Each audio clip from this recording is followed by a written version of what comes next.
Right now, we're talking with Aurora Christian Athletic Director Dan Beebe, and he's been busy the last few years. And it's not just with the athletic events and the teams and the coaches; it's with athletic conferences. And Dan, it's been kind of a wild ride, hasn't it, for the last couple of years for you over at Aurora Christian? Yeah, it definitely has been interesting, to say the least. When you look at all this stuff, you guys kind of got a surprise when like half of the conference that you were in decided to leave and join another conference. How much of a shock was that to you when that all happened? You know, it was a surprise how fast it went. Within probably 4 to 6 weeks from the initial talks to the actual decisions being made by the other schools. So it went very, very quick, which kind of caught us a little bit off guard. But, it was, once again, with most of the conferences football-driven. A lot of the schools that left our conference, were concerned about the competition level for football. Did you have any discussions before they left on how you could fix that, or was it just something they decided to do and they left the conference? Because I know it was kind of one of those real, like you said, quick situations. No, we had been, for several years trying to figure out an equation or the best options for all the schools. The issues that we had is we had 12 schools in the conference. 5 of them, technically 4 of them were higher enrollment schools that, were just dominating, and then we had a pretty good run there with our football team. So there's 5 schools that were competing at a pretty high level, and the other schools just were having difficulty with it, so there had to be a 6th school in the 2-team divisions. There was a team as a division of 6 in the upper and the lower. So that one school that was getting put in that upper division was having a struggle, and just then the crossover games were a problem. So it just became such a wide variance of scores that I think the schools just decided that it was best to move on. A lot of this is going on around the country, a lot of shifting in conferences, even at the college level. But when it happens to you, it really is a big issue, isn't it? Because you have to find ways of getting you guys involved in other sports as well, but also in football. So you really had to scramble there at the end. Yeah, it was a bit of a concern, because there's not a lot of private conferences out there. So we obviously went searching and didn't have a lot of time because although it did give us an additional year, we still stayed together after they had taken themselves out of the picture from the SEC standpoint. We still had another year, but we still did a lot of research, and we had a couple of pretty good options out there.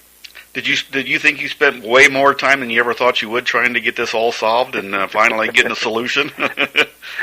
Yeah, there was definitely a lot of time spent between principals and ADs and other schools and those type of things, which, from our standpoint, ADs don't have a lot of time, but it was something that was extremely important for our school. And one thing I know about conferences, when they do have an issue like this, it's usually pretty, like 007 stuff. Nobody wants to say anything and jinx it, and they all want to do it right. So it makes it a little bit hard for everybody because, like you said, you have to have principals and the higher-up school officials and the ADs all agree on that.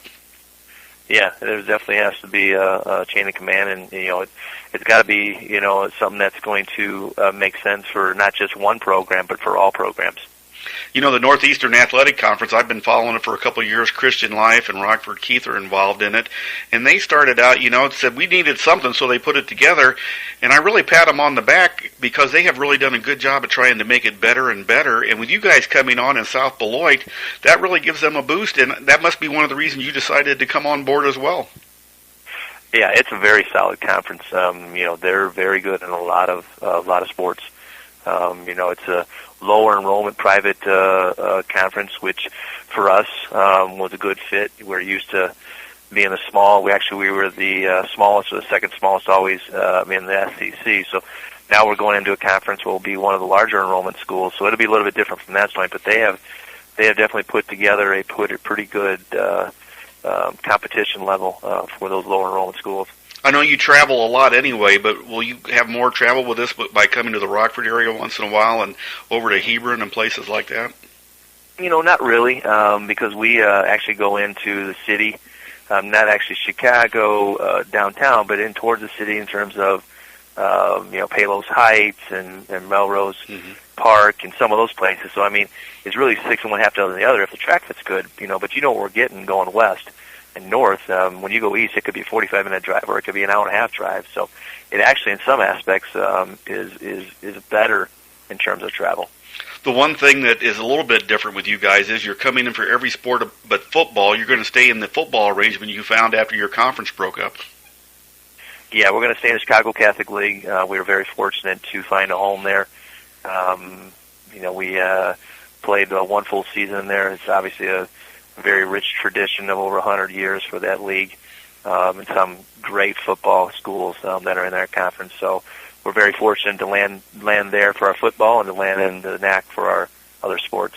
And that's like playing chess with somebody. You have to make the right moves to get that to all work, because not everybody would want a school if they're not going to be in all the sports, but it worked out, and I think everybody's happy with this new arrangement. Yeah, it's like I said, it's been a great fit, all the way around. We're excited to start competing next year with some schools up north, and see where we fit, and some great guys in terms of the athletic directors that I've got a chance to meet, and some overall quality programs with some great schools. Now, the rest of the schools that were remaining, I know there was an all-girls school, I think that was still out. Have they found homes, or are they kind of going to be in the independent stage for a while? Yeah, no, Rosary, Marmion, Montini, St. Francis, they are all going into the CCL full-time. Now, the sister side of the CCL would be the GCAC, the Girls Catholic League. That's where Rosary would obviously go as an all-girls school. But they've all moved all their sports, not just football, into that league starting next year. So you're kind of glad this process is over and you're going to settle in with the Northeastern Athletic Conference now? Yeah, I mean, this has been a couple of tough years in terms of trying to figure things out. But we were very fortunate to find a home for both sides, the football side and then all of our other sports. It's kind of like getting a divorce, isn't it? And having to find out where all the kids are going to go when you're all done with that. Well, there's some times there where you really felt like, okay, where's this headed? There's a tremendous amount of pressure that built up in terms of, okay, you have all these athletic programs. What are we going to do with them? Because there's some ramifications in terms of the middle school and families and just so many different question marks that were out there when we were searching. And you're also going to be in with some public schools, too, which is kind of a unique situation because it seems like nowadays private schools get the rap, once in a while, but it looks like a good fit that way as well. Yeah, exactly. Well, thanks so much for taking time. I know you're busy. Well, does this help the burden a little bit as an athletic director to have some of this in place now? Oh, yeah, there's no doubt. I mean, to have set schedules, like this year, we had 4 teams because the SEC stayed together for one more year. To kind of transition into these new conferences. So we had 4 boys teams, 4 boys schools, and 4 women's schools. So it was a pretty light conference schedule where we had to go out and get a lot of non-conference games. So it'd be nice to schedule more of a consistent, 9-10 team schedule for all the sports. Well, thanks so much for taking time out today. I know you're busy, and we look forward to seeing you up in the Rockford area very soon. I appreciate the call, Dave. We've been talking to Dan Beebe, the athletic director at Aurora Christian. His team will be joining the Northeastern Athletic Conference, which includes Christian Life and Keith. For the StatelineSportsHub.com, I'm Dave Schmidt.